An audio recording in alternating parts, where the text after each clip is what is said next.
Would everyone please remain standing for our invocation presented by Pastor Linda Eckersley from the Montel Methodist Church.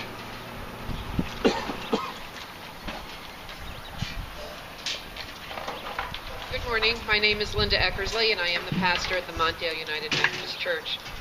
Every day we enjoy the blessings of living in this great country, but we must remember that those blessings have come at a high cost. And so today we stop and spend some quality time in solemn remembrance for the men and women who gave everything so that we could stand here and live in freedom. But remembering those who have passed is only half that is before us today.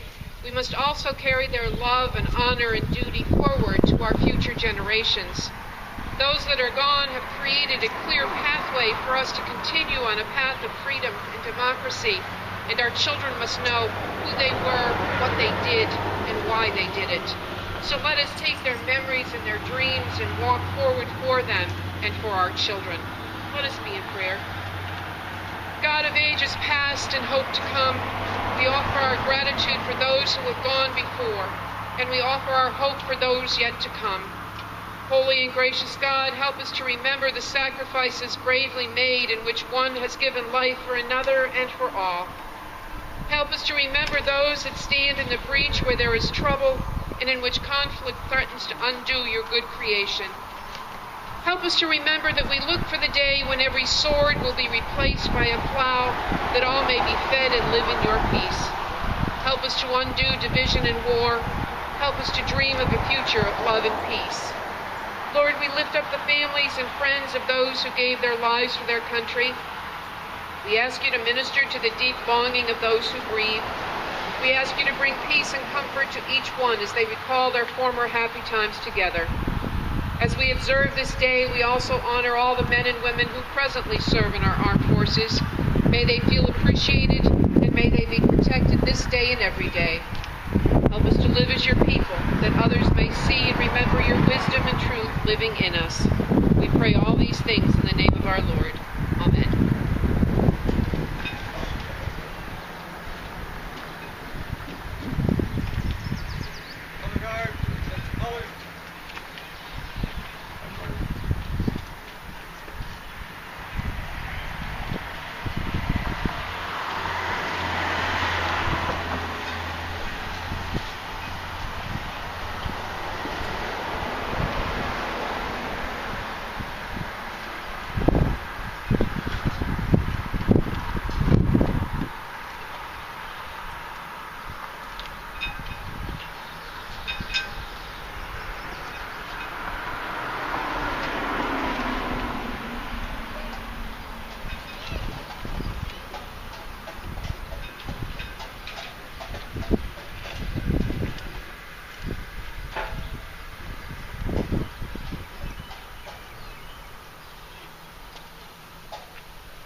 Please remain standing for the Pledge of Allegiance. I pledge allegiance to the flag of the United States of America and to the republic for which it stands, one nation, under God, indivisible, with liberty and justice for all.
Hey, everybody could have their seats.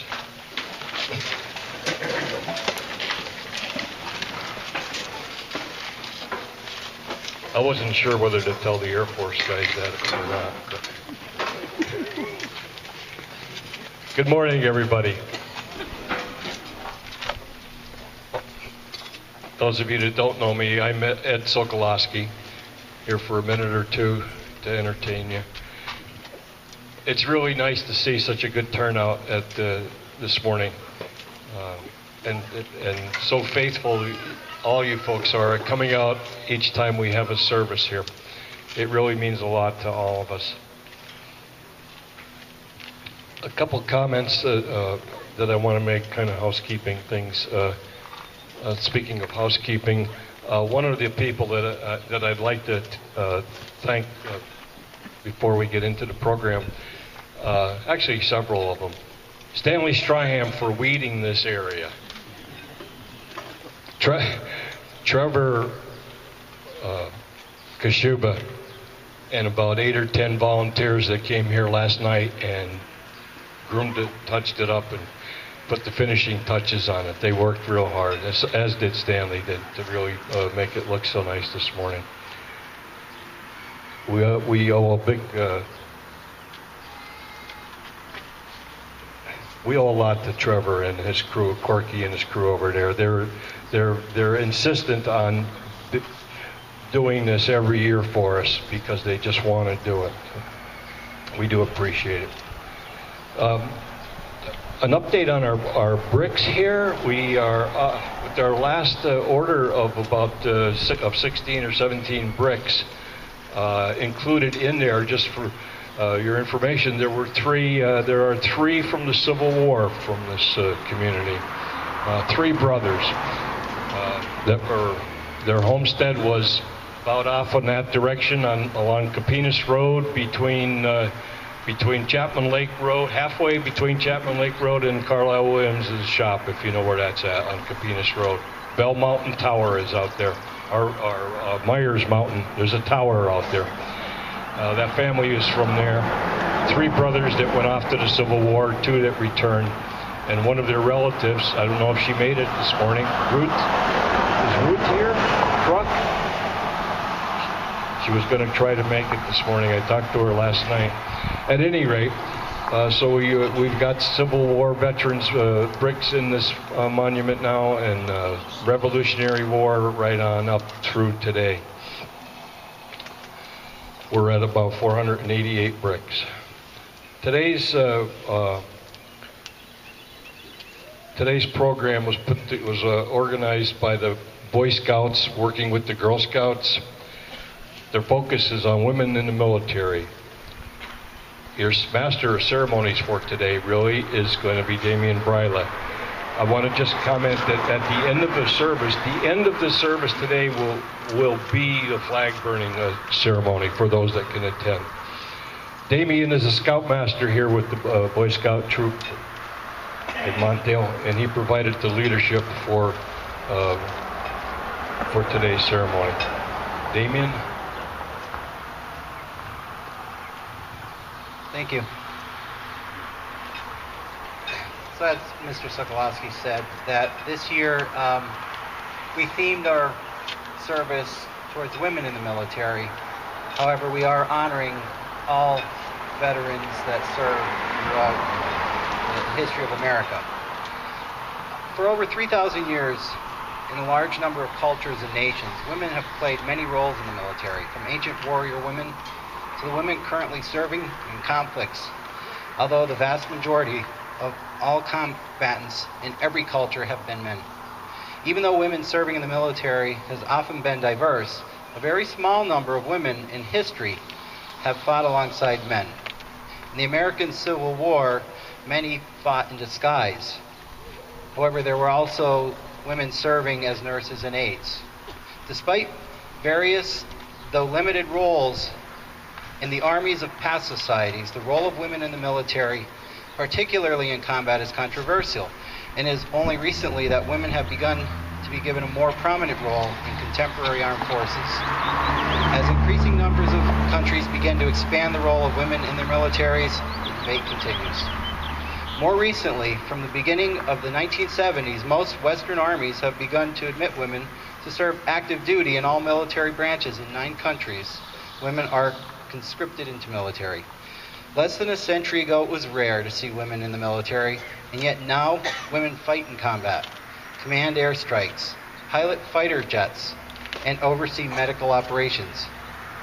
These women have saved lives in the operating room, rescued fellow service members while under enemy attack, set record times in triathlons and races, and come up with innovative ways to treat blast injuries, providing that women will forever have a place next to the men on the battlefield. With this, I'd like to lead into a medley from our Lakeland High School band and chorus, and we will follow that up by a presentation prepared by our scouts to introduce you to some of the women, our local women who have served or are currently serving in the military. So, Mr. Brophy, if you would, please.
Thank you. At this point, what I'd like to do, and we've done this in years past where we had our scouts interview some of the local veterans. And we went back in time a little bit in the past where we had some World War II veterans. But this year being the theme Women in the Military, we had local women that our scouts had interviewed. So first scout that I'd like to call forward with his presentation of the individual that he interviewed would be C.J. Masler. C.J., will you please come up? Okay, C.J., tell us about who you interviewed. All right, I interviewed Miss Michaelitis Pluta.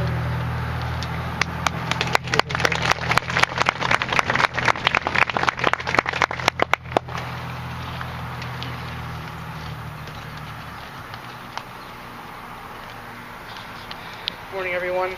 Thank you for coming out today to Memorial Day service. My name is Christopher Masler from Troop 265 from Montvale, VA. It's a nice day today. I'd like to take a few minutes of your time to honor a local veteran that I had a great pleasure interviewing. Her name is Karen Michaelitis Pluta. I would like to talk about her life and her military career. Karen was born on November 28th, 1958, and attended Lakeland High School. And graduated in 1976. Her husband's name is Joe, and they were married in 1996. Karen is quite the animal lover and has a male yellow lab named Kemmo and a kitty cat named Walter. Miss Pluta enlisted in the United States Navy in 1977 at the age of 19. She entered A school to study Morse code, which made her rate CTR or cryptologic technician. But in the middle of her first tour in Puerto Rico, she switched to administrative end of the rating. She had intended to make the Navy her career, but in 1985 she was offered a job by a government contractor and decided to leave the Navy and worked in Virginia. Also spent a few years in London and transferred back to the United States. Karen's awards and accommodations were many. She held the top secret intelligence security clearance. She also received 2 Navy achievement medals and several letters of commendation. Luckily for Karen, she wasn't involved in any conflicts, but one moment was shared with me. While she was stationed in Puerto Rico in 1978, a bus was carrying several sailors to the work site, and it was ambushed by a group of militants, which resulted in the loss of 2 lives and several injuries. The minimal Marine Guard unit had to bring the reinforcements and Navy personnel to be shuttled back and forth from the base to work site via helicopter. It was very serious and quite alarming. Everyone in the small community was touched by this event one way or another. On a happier note, while she was stationed at the Commander Naval Security Group headquarters in Washington, D.C., she had a pleasure of working with Montel Williams, and then was a lieutenant in the Navy. Career following the service included executive administrative assistant in several different companies in Bethesda, Maryland, Philadelphia, PA, and Melbourne, Florida. Currently, she's executive assistant and CEO of Spark Incorporated, Therapeutics Incorporated, and that's all I have.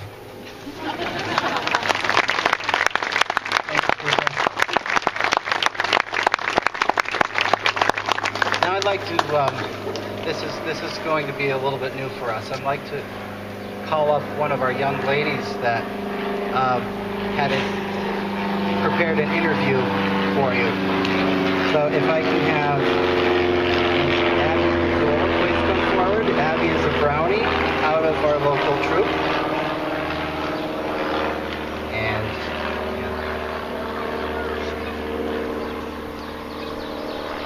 Hi, my name is Abby Gridzola, and welcome to our Memorial Day celebration here at the Joe Terry Civic Center in Montvale. I am a junior Girl Scout with troop number 50811. We meet at at St. John Vianney Parish, right down the street from here. I was asked to interview a woman in the military. The person I interviewed was Claudia Zazuski. She is in the Navy. I know her because she is friends with my mom, and they work together, and she and her family are parish honors at St. John Vianney. She was originally from upstate New York near Buffalo. She is married to Jason, and he is from the Albany area of New York. They moved here in 1999 for job opportunities. They have 2 children, Gabe and Mara. They lived in Scott Township until a few years ago, and now they live in Archibald. Claudia has been in the Navy for 24 years. Her mother was a nurse and wanted to join the military, but her grandmother was against it, so she didn't. She did make it a point to teach her daughter how important the military was, and Claudia was glad to join when she turned 18.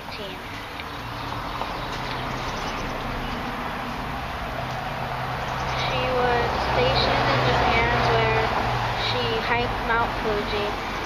She made Chief Petty Officer when she was pregnant with her daughter Mara. Claudia has also been to Ireland, Bahrain, Sicily, and many other countries. Now she works on C-130s, which are planes that carry cargo. And when she was younger, she was a Girl Scout just like me. Thank you for your service.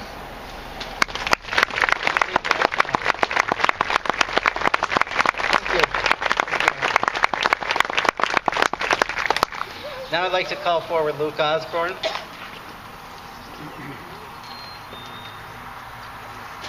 Luke's a veteran at this himself.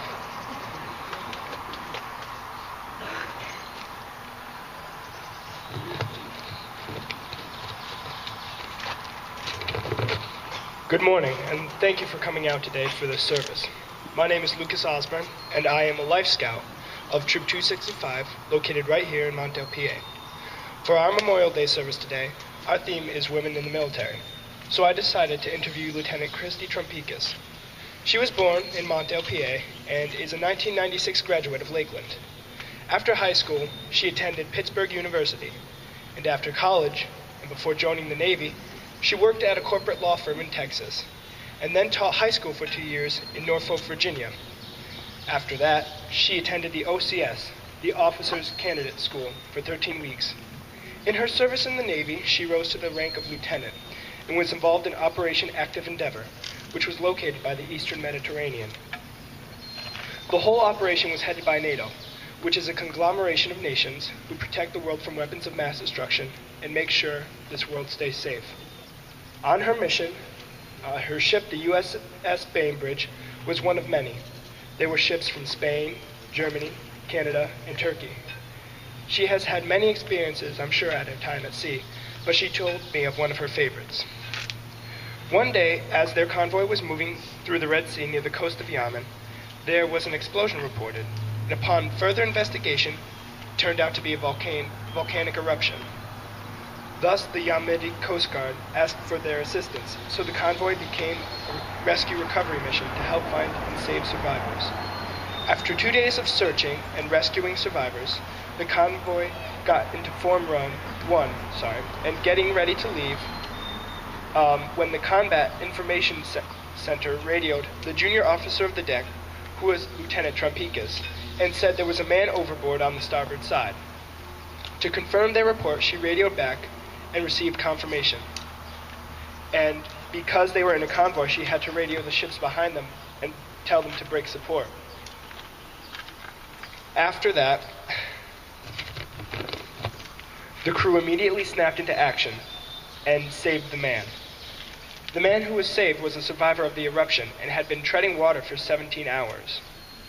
This is one of her favorite experiences because she witnessed how teamwork can make a whole ship operate smoothly.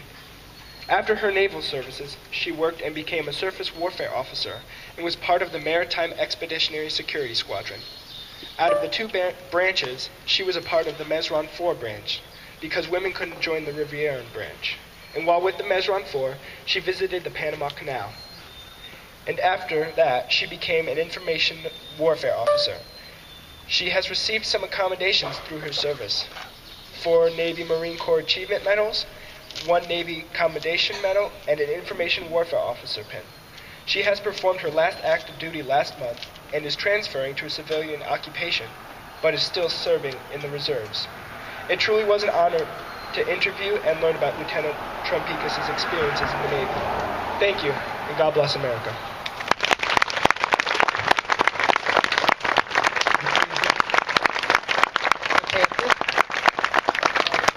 Thank you. Thank you, Luke. Thank you, Abby. Thank you, CJ. And at this point, what I would like is if our Girl Scouts could bring the wreath forward, and we'll have our honored veterans that we just presented come forward with the young ladies for our wreath presentation. So if we could have Lieutenant Christina Trumpikis, Mrs. Karen Pluta, and Mrs. Claudia Zukowski come forward and present our wreath. And we do have a solo that will follow the wreath presentation prepared by some young women in the Lakeland High School chorus.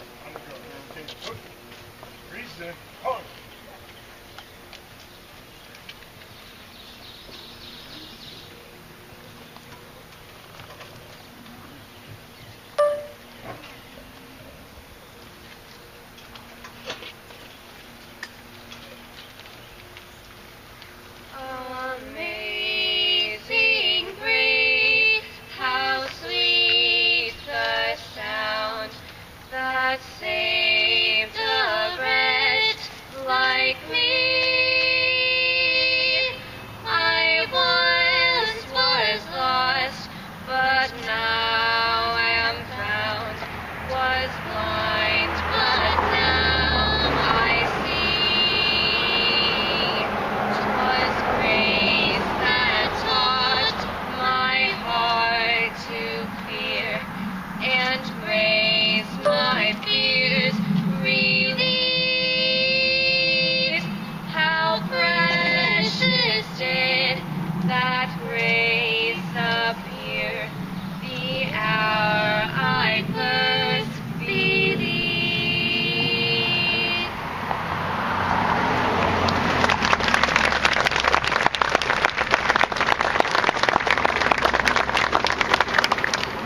Thank you. We would now have our honor guard.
like to call Pastor Linda forward for a closing prayer.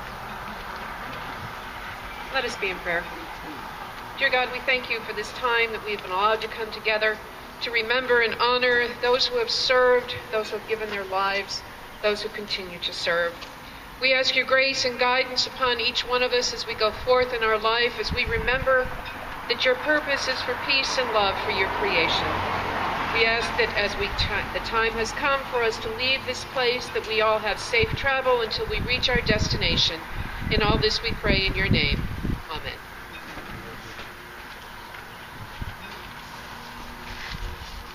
Now, if you would, I'll just have a seat again for a small presentation, and then we'll afterward and if you take your seats now. One of the things that we do quite a bit with Scouts is we do something called a flag retirement ceremony. And we wanted to end with this because a lot of times after the whole service is done, the Scouts go back and they retire some flags. We have a retirement box that you'll see in the hallway of the Civic Center. And we collect those flags and we retire them respectfully and properly. There's a couple different ways that we like to retire our flags. And some of them are how we fold them. Some of them are how we will take the flags and separate the colors properly before we retire them. So if I could get two of the boys to come up, and one of the girls, or two of the girls to come up. We have a couple flags. I want to show you some examples of why we retire the flags.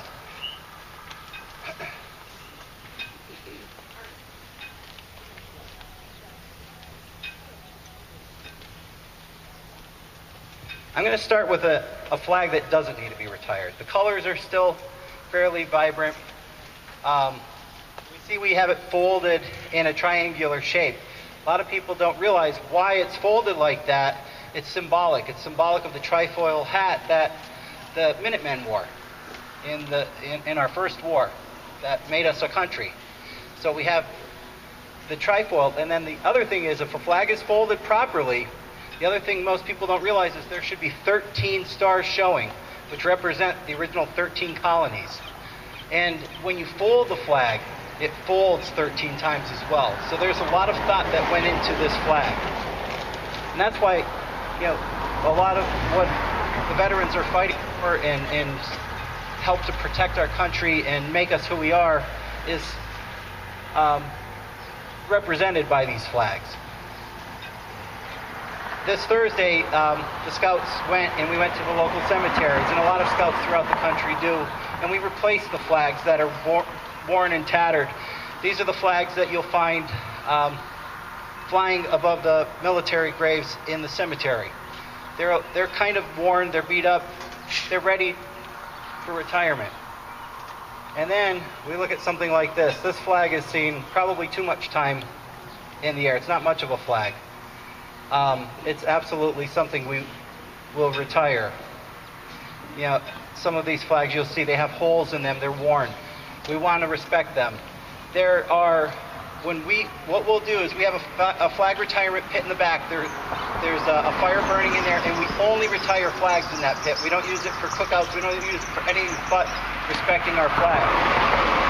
When we do retire it, the flag will be retired one of three ways. It will be retired just as it is in its folded state, or it will be opened completely and laid onto the fire so that it burns wholly at once.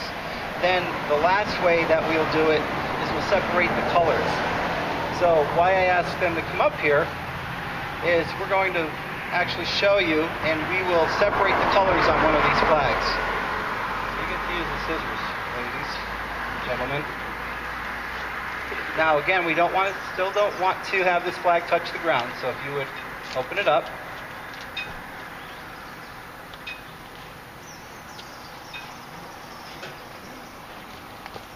Now, one of the other things too, you'll see there's a lot of newer flags that are made out of nylon. There are companies that will recycle those as well. Rather than burning them and putting those toxic fumes into the air, we would, suggest that you do that, but the companies will only take American-made flags, so keep that in mind. Now, if I would have, what we're going to do is we're actually going to separate the flag. We're going to cut out the field, and we're going to separate the colors. You can also do this at home. You don't need a flag retiring pit. Once this flag has been separated, it is no longer considered an American flag, so that's why we separate it. So boys, if you would go ahead and start cutting the stripes. You want to start with the field.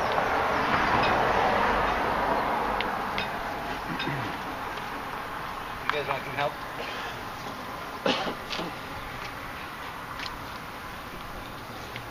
So once they're done cutting this, we'll take each of these individual strips, and a lot of times in our ceremony, we'll talk a little bit about what each of the colors stand for. We'll talk a little bit about maybe some of the ways we fly the flag. You'll notice today the flag, it's not flown all the way to the top.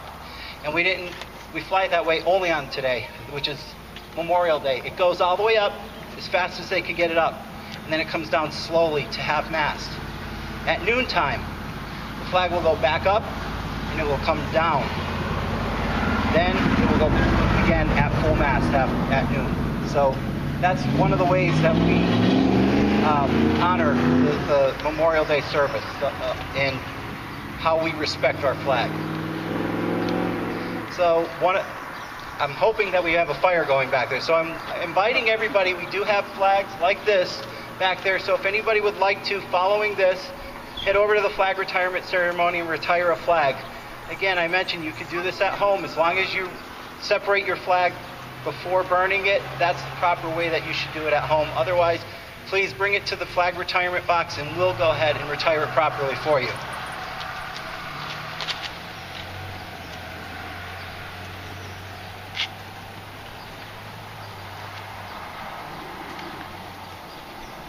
Okay, so at this point, what I'd like to do is invite everybody